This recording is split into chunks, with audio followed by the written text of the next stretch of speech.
नमस्कार दोस्तों। अक्सर देखा जाता है कि कोई भी अमीर व्यक्ति के घर में जो भी लड़के पैदा होते हैं या फिर जो भी लोग होते हैं वो बड़ी लापरवाह होता है। वो अपनी ज़िंदगी को लेकर कुछ भी नहीं सोचते हैं और वह सिर्फ समय गुजारते हैं। और जब भी कोई पूछता है कि तुम बैठे बैठे सिर्फ टाइम पास क्यों कर रहे हो, तो वह कहते हैं कि मेरे घर में इतनी संपत्ति है कि ज़िंदगी को गुजारने के लिए काफ़ी है।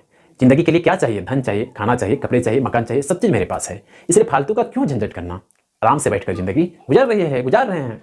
लेकिन आज की कहानी सुनने के बाद सिर्फ वही नहीं, एक आम व्यक्ति भी अपने ज़िंदगी में थोड़ा भी समय बर्बाद नहीं करेंगे, क्योंकि आज की कहानी आपके अंदर वह जोश भर देगी कि इसे सुनने के बाद ही आप ज़िंदगी की एक सेकंड बर्बाद करने से बचना चाहेंगे। तो आते हैं आज की कहानी में। एक गुरु अपने शिष्य के साथ कहीं दूर जा रहे थे। रास्ते में चलते चलते दोनों को काफ़ी ज़्यादा प्यास लग गई। अब गुरु और शिष्य दोनों इधर उधर देखने लगे कि आखिर पानी मिले तो मिले कहाँ। कुछ दूर चलने के बाद उसे एक झोपड़ी नजर आया। जब गुरु और शिष्य उस झोपड़ी को देखा तो एक दूसरे से बातचीत करने लगा कि यहीं जाकर पानी मांगकर पी लेना चाहिए और अपने प्यास को बुझाकर फिर आगे की रास्ता तय करेंगे। दोनों की सहमति बनी, दोनों उस झोपड़ी की ओर जाने लगा। फिर गुरु को एक खेत नजर आया। उस खेत को देखते हुए अपने शिष्य से कहने लगा कि इसका जो मालिक है वह बड़ी लापरवाह होगा। वह अपने खेत की देखरेख करने में शायद उतनी ध्यान नहीं दे पा रहा होगा। मगर उसी खेत के बीच में ही वह झोपड़ी था। वह उस झोपड़ी तक पहुंचता है, दरवाजा खटखटाते हैं। तब एक व्यक्ति अपने पत्नी और 2 बच्चों के साथ दरवाजा खोलते हैं और बाहर आते हैं। फिर वह गुरु उस व्यक्ति से कहते हैं कि हम लोगों को काफ़ी प्यास लगी है, यदि पानी मिल जाए तो बड़ी मेहरबानी होगी। वह व्यक्ति अंदर जाते हैं और पानी लेकर आते हैं। गुरु से इसे दोनों को पिलाते हैं। इसके बाद गुरु के मन में एक बात खटकती है। वह उस व्यक्ति से पूछते हैं कि यह खेत किसका है। वह व्यक्ति कहते हैं मेरा है। तब वह गुरु उस व्यक्ति से कहते हैं कि इस खेत में बुआई क्यों नहीं करते हैं, इसमें कोई फसल क्यों नहीं लगाते हैं। वह व्यक्ति कहने लगता है कि हमारे घर में एक बहुत बड़ी दुधारू भैंस है। वह भैंस इतनी दूध देती है कि उसी की दूध को बेचकर और पीकर पूरे परिवार का जीवन गुजर बसर बड़ी आराम से हो रहा है। मगर वह गुरु देखते हैं कि सारे लोग पुराने फटे कपड़े पहने हुए हैं। उसके मन में आता है कि यह आदमी बड़ी लापरवाह हो चुका है, मगर उस व्यक्ति ने हम दोनों को पानी पिलाया है, इसलिए कुछ तो करना पड़ेगा।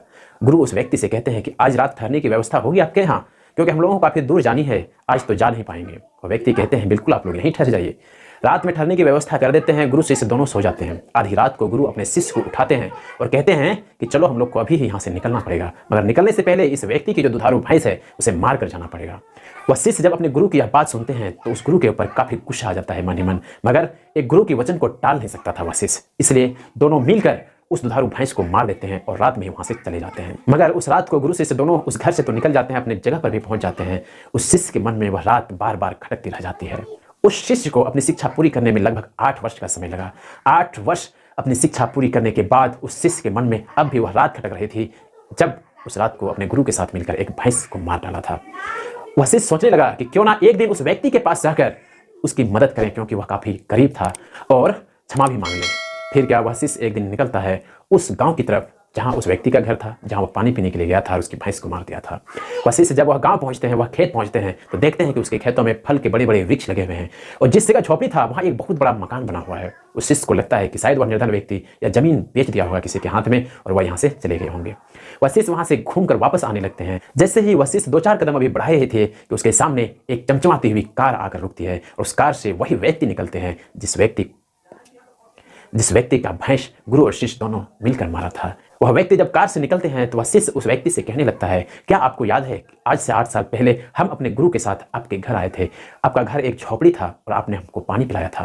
वह व्यक्ति कहने लगते हैं हाँ बिल्कुल याद है। वह शिष्य फिर कहने लगते हैं फिर यह सब चमत्कार कैसे हुआ, आप तो बहुत निर्धन थे। वह व्यक्ति कहने लगते हैं कि जिस रात को आप लोग मेरे घर से गए थे उसी रात एक अनहोनी हो जाता है मेरे घर में। मेरे जो दुधारू भैंस थे वह मर जाती है, जिसके बाद मैं काफ़ी दुख भरा जिंदगी व्यतीत करने लगा, काफ़ी उदास रहने लगा था। लेकिन जीवन गुजर बसर करने के लिए मैं कुछ दिन लकड़ियाँ काटने लगा और बाजार में ले जाकर बेचने लगा था। इसके बाद जो पैसा हुआ उससे अन्न खरीद कर इस खेत की बुआई किया। इसके बाद जो फसल हुआ उसे बेच करके जो भी पैसे हुए उनसे मैं फल का वृक्ष लगाया और उससे जितना भी पैसा हुआ, अगल बगल का जितना जमीन था उसे भी मैंने खरीद कर उसमें फल का वृक्ष लगा दिया।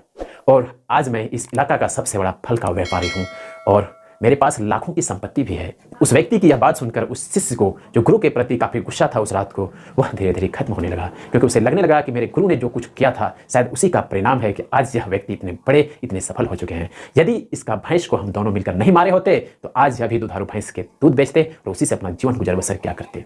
अब उस शिष्य को अपने गुरु के प्रति काफ़ी गर्व महसूस हो रहा था और वह कुछ भी नहीं कहा और वहां से चल दिया। इस कहानी का कहने का मतलब यह है कि आपके पास कितने भी पुरु का पैसा हो, आपके पिता चाहे कितनी भी बड़े नौकरी क्यों ना कर रहा हो, मगर आपको इस तरह बैठकर जिंदगी नहीं गुजारना चाहिए। आपका भी एक सपना होना चाहिए, आपकी भी मुकाम होनी चाहिए और आप अपने मंजिल तक जब तक पहुंच नहीं जाते हैं, अपने लक्ष्य को जब तक हासिल नहीं कर लेते हैं, तब तक कड़ी मेहनत करना चाहिए, समय को बर्बाद नहीं करना चाहिए। क्योंकि ज़िंदगी में सिर्फ खाना पीना, फैशन, स्टाइल तक ही सीमित नहीं है।